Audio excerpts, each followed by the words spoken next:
Hello, guys, and welcome to this week's podcast. I'm Paula, your host, the landscapers coach, and today we are talking about making big decisions in a small business. So, this is a few lessons learnt from me in my landscaping business and the importance of making big decisions and how that impacts on small businesses for you guys in your businesses. So, enjoy and let's go to the show. As the co-founders of the Landscaper Circle, we help you get more money, time and freedom to become limitless through our experiences as fellow landscapers and our tried and tested methods. If you want help with your marketing, managing or growing your business, you've definitely come to the right place. If you're a landscaper, garden designer or supplier to the industry, then hit subscribe so you never miss an episode. Now, let's get back to the show. Hello, guys, and welcome to this week's podcast episode. How are you? I'm Paula, as usual, your host, the landscapers coach. And yes, today we're talking about decision making and making large decisions in your business. Most of you will probably have a small business like myself. And yeah, just a little update, really. As you all know, I run Aura Landscapes, have done for 14 years alongside my husband, Mike. And we've had lots of ups and downs, as I've made you aware of on this podcast. But it's been quite an interesting few weeks because we've been going through a bit of a decision-making cycle. So we recently took on some new members of the team. So we grew our hard landscaping side by a team. We found a skilled hard landscaper who is, fingers crossed, working out really well. And we also welcomed another Mike to our team who is our in-house garden designer. So we've grown by 2 full-time employees. We've taken on a couple of apprentices. And what's also happened is we took on another person who then didn't last and then left for my Mike to then pick up the pieces, because obviously, having grown the teams, we need to book in the work to suit the fact that we've got more teams. So we'd booked in some bigger jobs back to back so that this new guy could get on them. Now, that meant that there was a big effect on us because Mike had to be working in the business rather than on the business and working away, which means working away, staying away. So family time was impacted, general life was impacted, and obviously he was knackered because he was back on the tools full time. Now he has been on the tools on and off, but this was just constant working away on the tools for weeks. And it came to a bit of a head at the weekend where he said, I'm fed up. I've got no time to work on the business. And that's the most biggest thing we need to do to move the business forward, which is correct. He was fed up of having no time with the family because we felt like we were going backwards in one way. We were growing the business, moving forward, doing some great things. And then on the other side of the coin, he's working harder than he has done previously. He's got no time with the family. He was missing the football practices and stuff like that. And he wasn't able to do things that he wanted to do. So his personal time, which for him, it's important to be going to the gym, seeing his friends, and he wasn't doing any of that either. So he was in a real bad way. And he said, right, I'm going to knock that particular contract on the head, which means it will free me up. I can go back in business. Now, why it was quite a big decision is because as a small business, every decision makes an impact, whether that's big or small. Now, this particular contract is a very good contract. We've been doing it for many years, and it's an income that we know will be there year on year. And he was literally thinking, let's get rid of this. But I said to him, you need to sit and think on it because you can't make any rash decisions. One, you're tired. Two, you're just in a real bad headspace because of working all the time and working away, which he hates. And you need to really think about it in a logical way. And what I quite like about when you come to a head of big decisions, like we've had it with that. And we've also had it when we've gone to employ these guys, whether we stay the size we are or whether we grow, which obviously means taking a punt, really taking a risk. And we literally we sat there and worked through some different scenarios. So could we move some of the jobs so they're further apart? So instead of having them all together, which was done on purpose so that this other team could complete them, why don't we move them around a bit so that we have space in between working away, so then it's not as bad and it doesn't impact as much on his life and family life? What about if we look at ways that other team members can take a proportion of that working away? What about if we change the location area that we run so we're not going as further afield? What about having conversations, etc.? So there's lots of other alternative solutions. Now, I'm very much obsessed with solutions and solution driven decisions. So for me, it was quite simple to say, these are the options we can do. Let's have a look at them before we say, no, let's quit for good. Because for me as a business, from a business perspective, purely business, nothing to do with the emotional links to the business or anything, but purely from a business decision, it does not make sense to not do those jobs. So we kind of came to a decision then. And then what I realized was, we are going through, as you grow a small business, you go through cycles of the same old shit. So essentially, you tend to have a trajectory that does not go like this or like this. It tends to be like this, because it might not be a down because from a point of view of success and generating income, we're like this. But from a mental perspective and from whether we want to be working in the business or on the business, it feels like this. So essentially, you are constantly on this up and down journey, and it tends to be the same stuff that crops up. And I think it's part of up leveling your business. So you get taught the same lessons over and over again until you learn the true lesson that works and is right and is meant for you. And I just feel that's what happens, particularly in a smaller business, when decisions make big impacts across everybody and the business and your own personal life, because you're so entwined in the business. You are the business is you. It's very difficult to separate when you're a smaller business. And you've just got to learn and notice the cycles. I noticed another cycle a few months ago where there was a conversation of jacking everything in. What a bad decision we made to grow the business. We're going to get rid of it all. And I knew it was just a lot of stress, a lot of, again, not doing what he truly wanted to do that was making him act that way. But I think we can all relate to that. Sometimes you just feel like, what's the point? Let's forget it. I've got no time. I feel like I'm running around. I'm overwhelmed. Sometimes you feel like you don't get the benefits from running the business, et cetera, et cetera. So you've got to really notice these cycles, because they will crop up.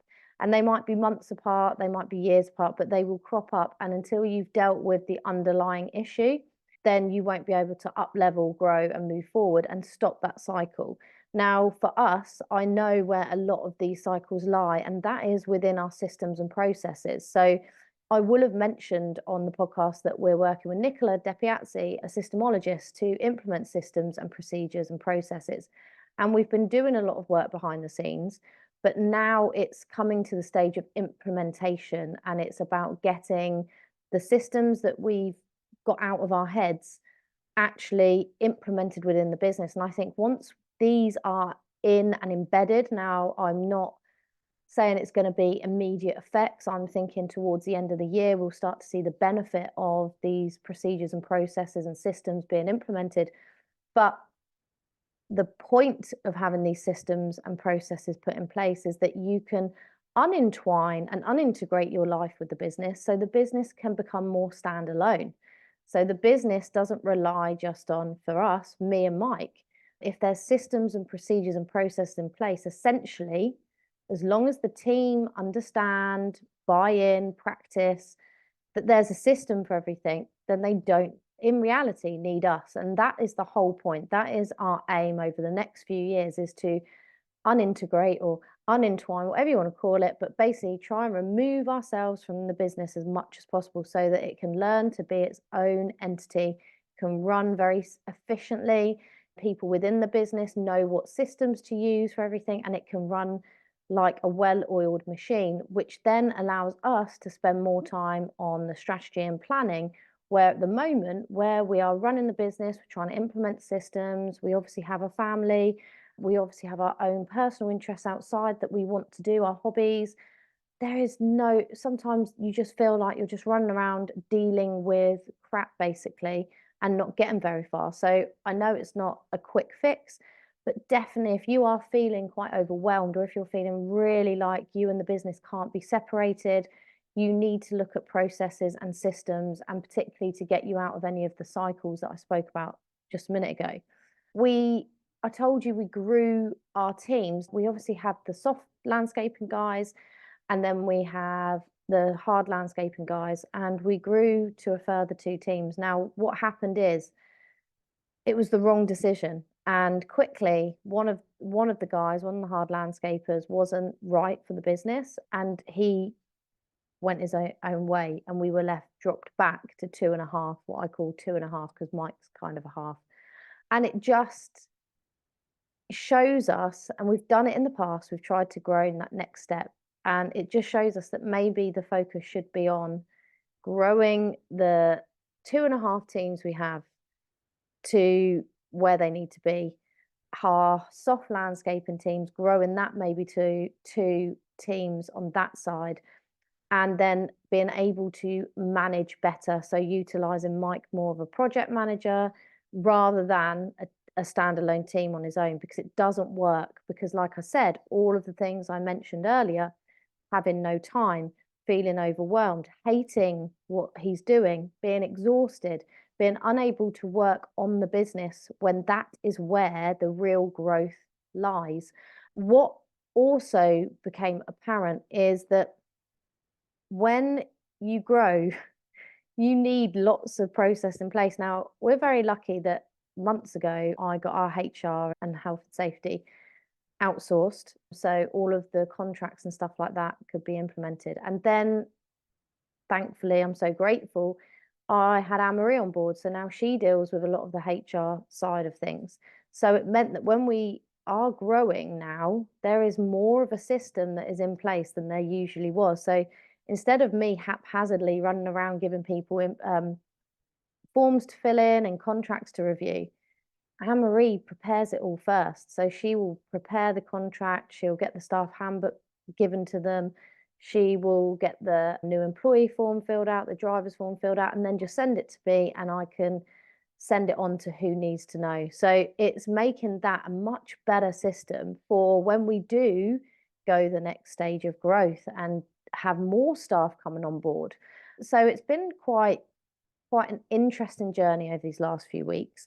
As I said in a couple of podcasts back, one of my favorite things that I've managed to do and made some big decisions around was setting the KPIs and checking our numbers. Now, that's been absolutely brilliant. I've been getting really into checking the numbers and really reviewing the business from a business perspective to see where we can be more efficient, where we can reduce our costs, increase our profit, etc., etc. And it's really helping to go to that next level in business and to fully get my head around what other systems and processes will we need in place. And it's really quite cool because the new guy Mike is really into systems and processes, and he's come up with some ideas that we can integrate within the business to make it better. So it's quite an exciting time, and I wanted to remind you of that. It seems all doom and gloom. When I started this podcast, it's all pretty down and it's a lot of work and stuff, and it is.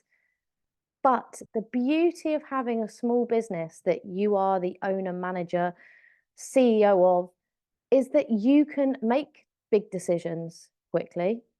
You can make small decisions quickly. You can pivot your business very quickly if you want to, and you can implement change very quickly as well because you are a smaller business. If you had a much larger business, it would be difficult to do any of those things because you'd have a much bigger management team that you'd have to get things signed off on, and you'd then have to integrate it amongst hundreds of staff rather than a handful of staff.